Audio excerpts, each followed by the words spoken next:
श्री सीताराम, श्री सीताराम, श्री सीताराम। भक्त चरित्र में आज की कथा है भक्त गिरिवर जी की कथा। तो वो नर्मदा जी के तट पर एक छोटा सा गांव था और उस गांव में गिरवर नाम के एक राजपूत रहते थे। गिरवर जी के घर में उनके बूढ़े माता पिता थे और उन गिरवर जी की पत्नी का नाम गोरी था और उनके एक पुत्र था जिसका नाम था उदा। गिरवर जी के पास खेती बाड़ी थी। खेती करके वो अपने परिवार का, माता पिता, पत्नी और पुत्र का निर्वाह करते थे। और गिरवर जी अपनी माता पिता की सेवा के साथ साथ श्री भगवान के बड़े परम भक्त थे। निरंतर भगवान का भजन करना, भगवान के भोग राग की व्यवस्था करना, ये गिरवर जी का नित्य प्रति का कार्य था। अपने माता पिता की सेवा के साथ साथ ठाकुर सेवा, और ठाकुर सेवा में अधिक रुचि थी। और घर परिवार में माहौल ऐसा था कि ठाकुर की नित्य प्रति सेवा की जाती थी। छोटा बालक उदा, उस पर भी माता पिता के संस्कारों का प्रभाव पड़ा और बालक उदा जी भी, गिरवर जी के बेटे, वो भी बाल्यकाल से ही श्री ठाकुर जी की सेवा पूजा किया करते थे। और गिरवर जी का श्री भगवान में दृढ़ विश्वास था, पक्का विश्वास था। और वो हर बात पर गिरवर जी कहते थे कि भगवान जो कुछ करते हैं सब कल्याण ही करते हैं। भगवान कभी किसी का बुरा नहीं करते। भगवान जो कुछ करते हैं अच्छे के लिए करते हैं। भगवान सदैव हमेशा सबका कल्याण करते हैं।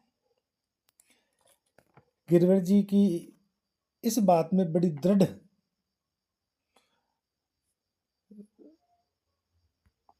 धारणा थी।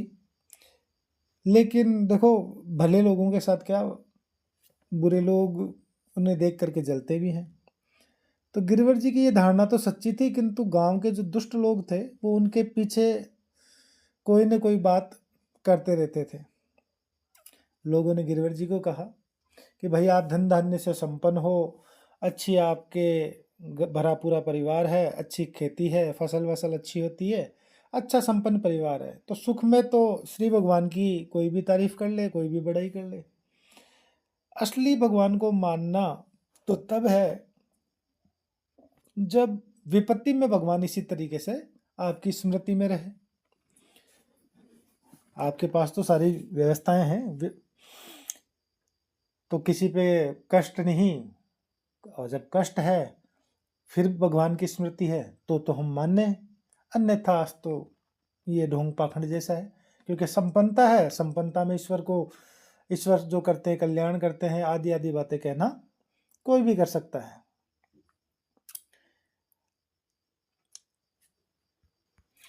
लेकिन इन सब के बीच में भी सारी बातें गांव वालों की सुना करके भी गिरवर जी ने उनका कोई उत्तर नहीं देते थे।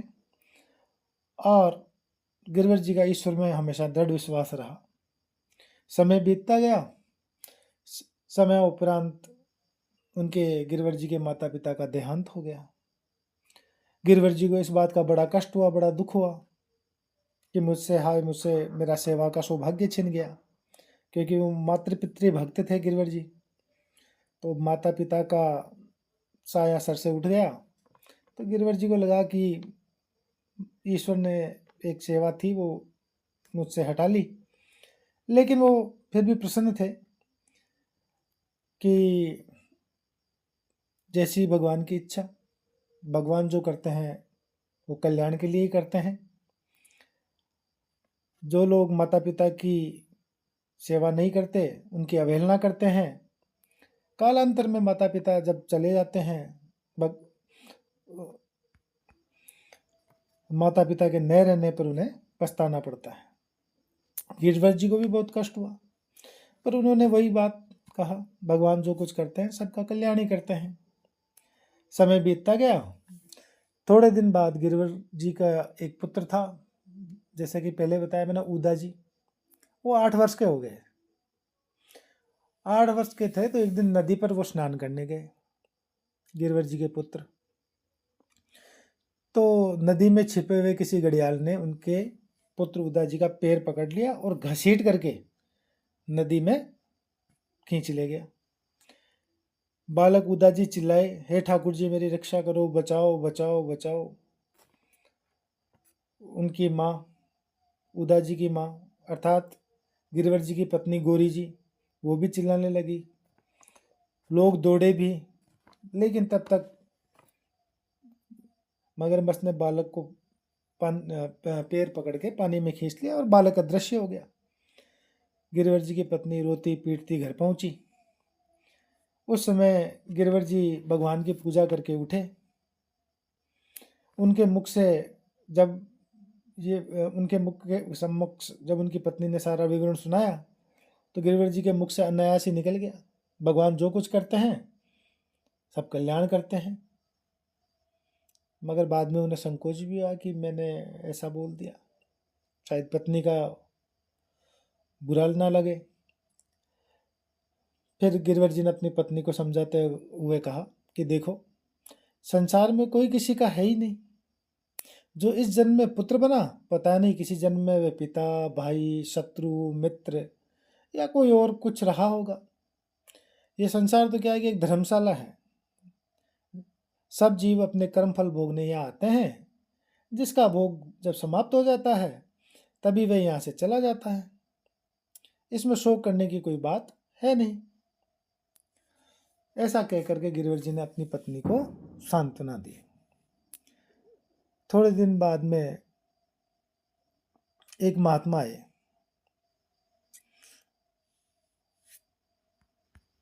उन्होंने अपने प्रवचन में कहा कि ये संसार भगवान का बगीचा है और हम लोग तो बगीचे के माली हैं। माली का काम बगीचे की सेवा करके उसमें जो उत्तम फल प्राप्त होते हैं उन उत्तम फलों को अपने स्वामी को समर्पित करना है। यदि स्वामी स्वयं बगीचे के किसी फल को पसंद करके ले ले तो ये माली के लिए और भी प्रसन्नता की बात है। इसी प्रकार उदा जी जो थे वो भी श्री भगवान के बगीचे का सुंदर उपहार थे। तो बगीचे के स्वामी ने उन्हें अपने पास बुला लिया। तो इसमें बोले प्रसन्न होने की ही बात है। भगवान की इस सृष्टि में कोई वस्तु नष्ट नहीं होती। पदार्थ एक स्थान से दूसरे स्थान पर चले जाते हैं। इसी प्रकार जीव भी नष्ट नहीं होता। अपनी पत्नी को समझाते हुए गिरिवर जी ने कहा, गौरी, तुम्हारा उदा भी भगवान की कृपा से कहीं इससे भी अच्छी जगह हो सकता है। तुम उसके लिए चिंता मत करो। उदा जी भगवान के भक्त थे, रोज कीर्तन भी किया करते थे, भगवान का नाम जप भी किया करते थे। घड़ियाल के द्वारा पकड़े जाने पर भी उन्होंने भगवान को पुकारा, अतः वह श्री भगवान के धाम ही गए होंगे। ऐसे पुत्र के लिए तुम शोक क्यों करती हो? ऐसा उन्होंने अपनी पत्नी गौरी जी को समझाया कि सच्ची माता का तो कर्तव्य है कि पुत्र को सुख पहुंचाए। भगवान के आनंद में धाम में तुम्हारा पुत्र गया है, इससे तुम्हें प्रसन्न होना चाहिए। उदा मर ही गया हो, इसका क्या ठिकाना? क्या मगरमच्छ उन्हें पकड़ करके पानी के अंदर ले गया तो इससे वो मर ही गए हैं? ये बात निश्चित तो नहीं हो जाती। हो सकता है वो जीवित भी हों, तुम्हें फिर दोबारा मिल जाए कहीं। तो तुम्हें इस विषय में शोक नहीं करना चाहिए। भगवान जो कुछ करते हैं सब कल्याण ही करते हैं। तो इसके ऊपर उनकी पत्नी गौरी जी ने उत्तर दिया, मेरा मन कहता है कि मेरा पुत्र जीवित है, वे चाहे जब मिले पर मुझे मिलेगा अवश्य। गिरवर जी बोले, वे मिले या ना मिले, हमें यही क्या चाह कि वे मिले ही, अर्थात हमें ये अपने हृदय में ये चाह क्यों रखनी कि वो मिले ही, जैसी भगवान की इच्छा। अब तक भगवान ने हमें एक सेवा सौंपी थी तो उसे हम करते थे, जो कि पुत्र रूप में हमें मिली हुई थी। अब श्री भगवान दूसरी सेवा सौंपेंगे तो हम उसे करेंगे। जो स्वामी की सेवा से जी चुराता है वह नमक हराम होता है। जो स्वामी की वस्तुओं को अपनी समझता है वह बेईमान है। हमें स्वामी जो सेवा दें उसी को सावधानी से करना है। ऐसा गिरवर जी ने अपनी पत्नी गौरी जी से कहा। उसके उपरांत गिरवर जी स्वयं घाट पर गए, पता लगाया, और कुछ पता लगा कि वो वापस लौटे। उन्होंने कहा, अपने हृदय में मन में सोचा गिरवर जी ने कि मेरे माता पिता होते तो आज उन्हें बड़ा कष्ट होता अपने पोते के इस तरीके से चले जाने पर। श्री भगवान ने उन्हें अपने पास बुला करके बहुत अच्छा किया। अगर माता पिता जीवित होते, उनके सामने पोते की इस तरीके से मृत्यु होती तो उन्हें बड़ा कष्ट होता है। तो भगवान जो कुछ करते हैं वो कल्याण के लिए ही करते हैं। तो उनका श्री भगवान में विश्वास और भी दृढ़ हुआ। कहा कि माता पिता अब रहे नहीं, पुत्र को घड़ियाल ले गया है, तो अब खेती का झंझट क्यों किया जाए। तो गिरवर जी ने अपनी सारी खेती अधेटे में दे दी। मतलब अधेटे देने का मतलब है कि भाई जैसे 10 बीघा खेत है, उसमें अगर 5 बोरी गेहूं या अनाज हुआ तो 2.5 जिसने खेत में कार्य किया उसकी और 2.5 गिरवर जी की। इस तरीके से अधेटे में उन्होंने अपनी खेती को दे दिया, जिसे आधी पाती भी कहते हैं। और उस आधी खेती में जितना जो कुछ आता था उससे गिरवर जी और उनकी पत्नी का काम बड़े मज़े से चल जाता था। ठाकुर जी की सेवा पूजा भी होती थी, ठाकुर जी के राग भोग की व्यवस्था भी हो जाती थी। अब गिरवर जी भगवान का ध्यान करते, पूजा करते, पुराण सुनते और विष्णु सहस्त्र नाम का पाठ करते। उनकी स्त्री का भी पूरा समय भगवान की सेवा में ही लगता। तो गिरवर जी ने कहा अपनी पत्नी से कि देखो, उदा होता तो क्या हम इस प्रकार से भगवान का भजन कर पाते। भगवान ने उसे हटाकर हम लोगों को अपनी सेवा में लगा लिया। इसीलिए तो मैं कहता हूँ भगवान जो कुछ करते हैं सब कल्याण ही करते हैं।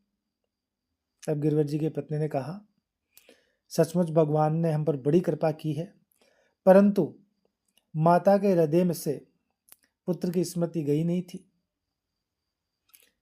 गौरी जी को बार बार उदा की याद आ जाती थी। उधर दूसरी तरफ जब घड़ियाल उदा जी को लेकर के पानी में अदृश्य हो जाता है तो कुछ ही दूर पर जाने पर उस घड़ियाल पर किसी दूसरे घड़ियाल ने आक्रमण कर दिया। 2 घड़ियालों की लड़ाई में जिस घड़ियाल ने उदा जी को पकड़ रखा था तो उसके मुंह से उदा जी का पांव छूट गया और उदा जी बह गए, उस पानी की धारा में बहते हुए आगे निकल गए। आगे बहते बहते एक नौका के पास वो पहुंचे। नौका पे कुछ लोग थे, वो नौका चला के जा रहे थे। तो उन्होंने देखा कि कोई बालक डूब रहा है, तो उन्होंने उदा जी को उठाया और अपनी नाव में रख लिया। नौका पर जब उदा जी को लिया गया तो वो मूर्छित अवस्था में थे। नौका पर जिन लोगों ने उठा करके उदा जी को रखा वो कोई और नहीं थे, वो एक राजा थे जिनका नाम चंद्रसेन था और उन राजा के कोई भी संतान नहीं थी। और उनकी राजा की जो रानी थी उनका देहांत हो गया था। तो राजा के मन में बड़ा ही वैराग्य उत्पन्न हो रखा था। उनका विचार था कि संन्यास ले लूं और बाकी का जीवन, क्योंकि पुत्र है नहीं, पत्नी भगवत धाम चली गई, तो बाकी शेष जीवन भगवान का भजन करते हुए मैं बिताऊं। लेकिन राजा के गुरुजी ने उन्हें कहा कि भाई संन्यास लेना अच्छी बात है, संन्यास लिया जाना चाहिए, लेकिन प्रजा के प्रति राजा का और राज्य का प्रति राजा का जो कर्तव्य है उसका भी आपको पालन करना चाहिए। एक योग्य व्यक्ति को आपको शासन सौंप करके फिर आप वैराग्य को धारण कीजिए। और गुरु ने, राजा जी के गुरु ने उन्हें एक अनुष्ठान करवाया और आशीर्वाद दिया कि आपको एक सुयोग्य पुत्र मिलेगा जो कि अपने माता पिता को राज्याभिषेक के दिन तक भूला रहेगा उसे शिक्षा देकर सुयोग्य बनाकर तब राज्य सौंपकर तुम संन्यास ले सकते हो। गुरुजी के साथ वन में आकर राजा ने अनुष्ठान किया। अनुष्ठान पूर्ण होने पर नौका पर बैठकर वे नर्मदा जी में मछलियों को अन्न खिला रहे थे। उसी समय डूबते हुए उदा जी को उन्होंने देखा और अपनी नाव पर चढ़ा लिया। उदा जी के पैरों में घाव था घड़ियाल के पकड़ने का, और उदा जी बेहोश भी थे। उस महाराज ने उदा जी को अपनी राजधानी ले आए। 20-21 दिन के पश्चात उदा जी की मूर्छा टूटी, उन्हें होश आया। उनकी चिकित्सा की गई, पैर का घाव ठीक हो गया। होश जब उन्हें आया तो उस दुर्घटना से, घड़ियाल के पकड़ने से, इस चीज से उदा जी की स्मृति जाती रही, उन्हें कुछ भी याद नहीं रहा। और जैसा कि राजा के गुरुजी ने पहले ही बताया था कि आपको एक ऐसा बालक मिलने पुत्र प्राप्त होगा जो अपने माता पिता को आदि आदि को भूल जाएगा। उदा जी को केवल ये याद था कि वो क्षत्रिय जाति से है, राजपूत हैं, और उनका नाम उदा है। जब उदा जी को होश आया तो सब लोगों ने यही बताया कि तुम्हारे पिता का नाम चंद्रसेन है, राजा चंद्रसेन है, और तुम्हारी माता महारानी कमला देवी परलोक जा चुकी हैं, और तुम्हारा नाम उदयराज है। राजकुमार उदयराज की शिक्षा के लिए सुयोग्य गुरुओं की नियुक्ति की गई हो। और उदा जी चूंकि पहले भजन करते थे अपने माता पिता के साथ, तो प्रतिभाशाली बालक थे, भगवान के भक्त भी थे। तो प्रजा का सुख दुख अपने सुख दुख से भी अधिक महत्व था उनके लिए। तो विजयनगर महाराज की पुत्री थी, उनसे उनका विवाह किया गया। महाराज चंद्रसेन ने उन्हें सुशिक्षित तथा योग्य समझकर राज्याभिषेक की तैयारी शुरू कर दी, और सोचा कि इस उदयराज को, जो उदा जी थे, उनको राज्य सौंप करके स्वयं संन्यास लेकर के भगवान का निरंतर भजन करेंगे। और उन्होंने ये अपना वन जाने का निश्चय दृढ़ कर लिया। और दूसरी तरफ इधर क्या हुआ कि देश में अकाल पड़ गया, अन्न के बिना लोग मरने लगे, एक एक तिनके को तरसने लगे, पशु पक्षी सब, भयंकर अकाल। तो उधर गिरवर जी और उनकी पत्नी गौरी अब ठाकुर की सेवा करने में भी असमर्थ, क्योंकि खेतों में कुछ अन्न उपजा नहीं, भयंकर अकाल। घर में जो कुछ था उसे बेच बाच दिया, फिर काम चलाया थोड़े दिन। ऐसे करते करते उनके पास कुछ भी नहीं बचा। तो श्री भगवान जो उनके घर पे श्री विग्रह विराजमान था, भगवान की श्री मूर्ति थी, उसका भार उन्होंने पुरोहित जी को सौंपा, और पूजा खर्च के लिए पुरोहित जी को उन्होंने अपने सोने की चेन, नथ वगैरह उनकी पत्नी गौरी की जो थी वो बेच बाच करके वो उन्हें ठाकुर सेवा के लिए सुपुर्द कर दी। और भगवान का नाम लेते हुए दोनों दंपति घर से निकल पड़े। अच्छा, जब गांव से निकलकर वो लोग रात को एक वृक्ष के नीचे लेट गए। उसी वक्त रात में एक काला सर्प आता है, और सर्प ने आकर के गौरी जी के पैर में काट लिया, अर्थात गिरवर जी की पत्नी के पैर में काट लिया। गौरी जी सांप के जहर से छटपटाने लगी और श्री भगवान का नाम उच्चारण करने लगी। अंत में भगवान नाम लेते लेते ही उनका श्वास बंद हो गया। गिरवर जी के मुख से निकला, भगवान जो कुछ करते हैं सब कल्याण ही करते हैं। रात भर वे स्त्री अपनी स्त्री के पास बैठे रहे और भगवान नाम उच्चारण करते रहे, कीर्तन करते रहे। और वहाँ उस क्षेत्र में ये रीत थी कि सांप के काटे व्यक्ति को जलाना नहीं जाना चाहिए, उसका दाह संस्कार ना किया जाना चाहिए। अतः उन्होंने क्या किया, अपनी पत्नी गौरी जी के देह को कंधे पे उठाया और नर्मदा जी में जल समाधि नर्मदा जी में प्रवाहित कर दिया। अब गिरवर जी अकेले रह गए साहब, और उनका वैराग्य और भी तीव्र हो गया, तेज हो गया। माता पिता पहले जा चुके थे, पुत्र को घड़ियाल उठा ले गया, और पत्नी को सर्पदंश से पत्नी की मृत्यु हो गई, तो अकेले बच गए।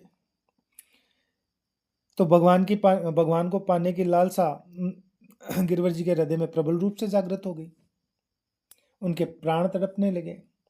एक दिन एक वृक्ष के नीचे बैठे बैठे वे फूट फूट कर रोने लगे, भगवान को पुकारने लगे, पुकारते पुकारते मूर्छित हो गए। और जैसे ही मूर्छा आई तो लगा सहसा मानो कुछ ही हो गया हो। नर्मदा जी श्री यमुना जी के रूप में बदल गई। वह वन जो था वो दिव्य वृंदावन हो गया। सामने कदम के नीचे मुरली अधरों पर लगाए त्रिभंग सुंदर मयूर पिच्छधारी पीताम्बर परिधान वनमाली श्री कृष्णचंद्र की दिव्य झांकी देखते ही गिरवर जी के नेत्र वहीं स्थिर हो गए। शरीर जड़ की भांति हो गया, वाणी रुद्ध हो गई, हृदय जैसे आनंद सागर में हिलोरे लेने लगा। श्याम सुंदर ने अपने अमृत भरे स्वर में कहा, गिरवर तू मुझे बहुत प्यारा है। श्री भगवान ने कहा प्रकट होकर के, तेरे बिना अब मुझे अच्छा नहीं लगता। तेरे लिए यहाँ दिव्य वृंदावन का प्राकट्य हुआ है। अब तू मेरे धाम चल। तुम्हारी पत्नी गौरी मरी नहीं है, उसके मन में पुत्र मिलने की प्रबल कामना है, अतः वह तुम्हारे पुत्र उदा से मिलकर तब मेरे धाम को आएगी।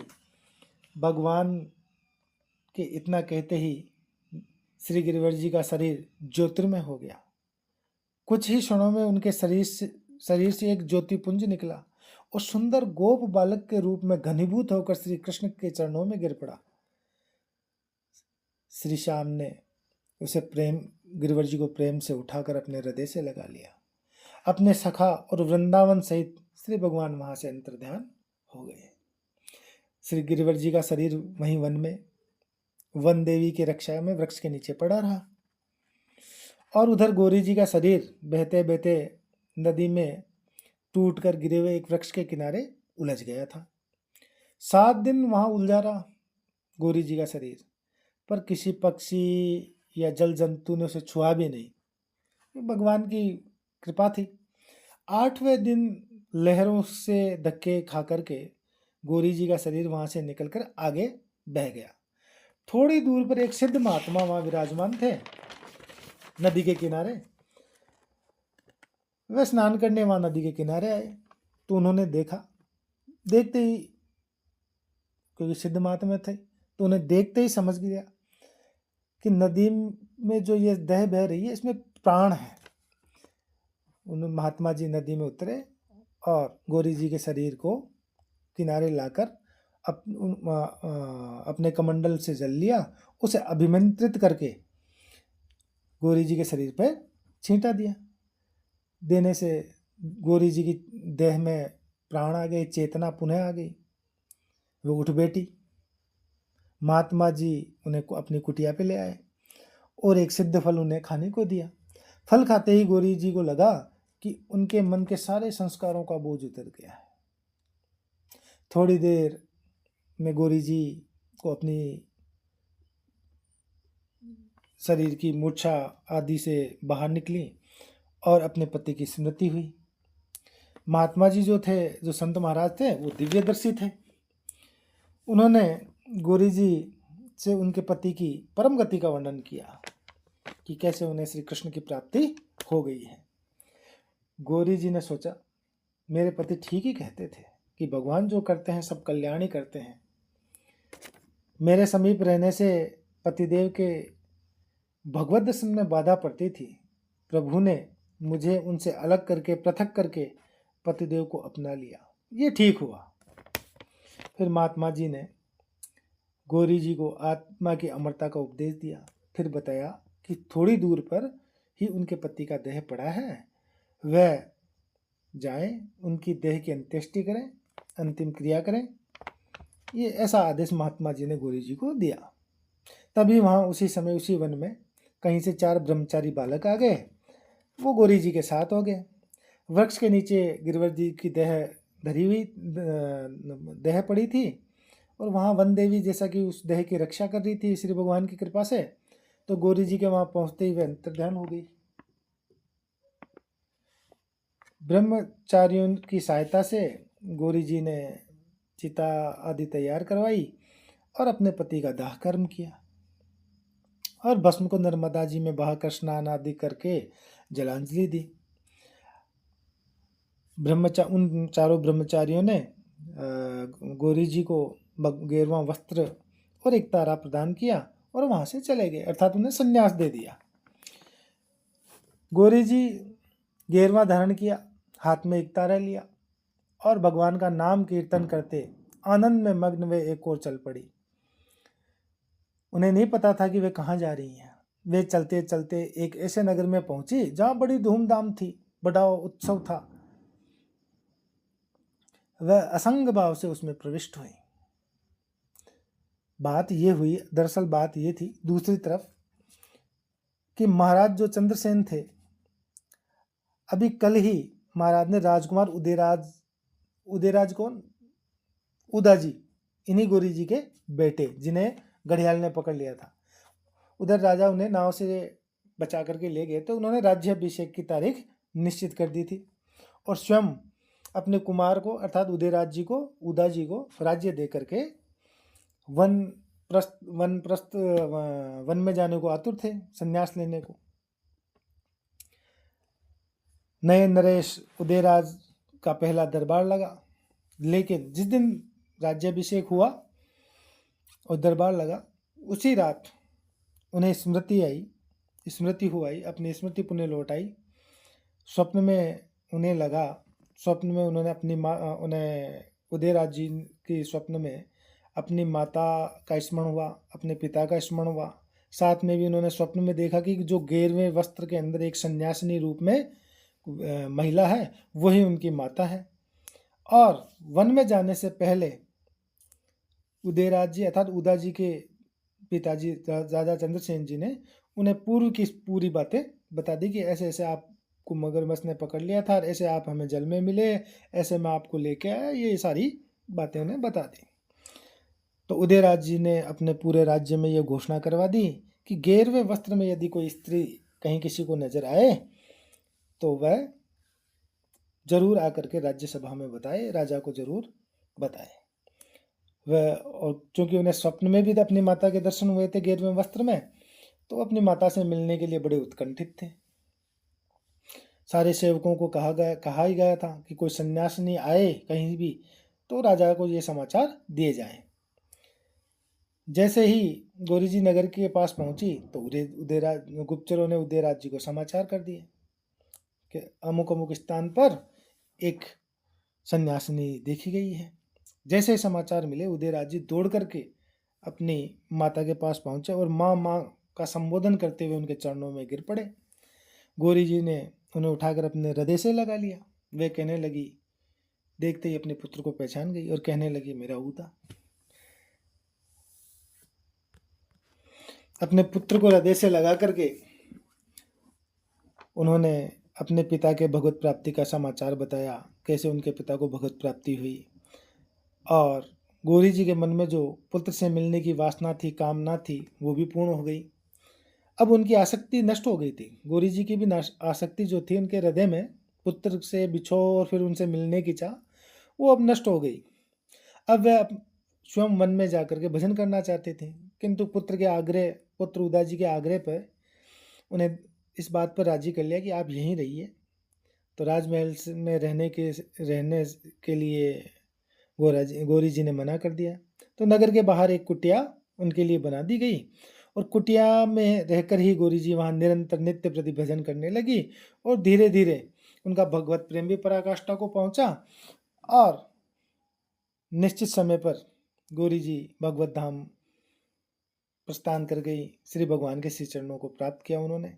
और उदयराज भी अपनी पत्नी सहित भगवान का भजन करते हुए, प्रजा का पालन करते हुए भगत श्री भगवान की सच्ची भक्ति पाकर उनकी सेवा करने लगे और उनका जीवन भी कृतार्थ हो गया। श्री सीताराम, राधे श्याम, श्री सीताराम।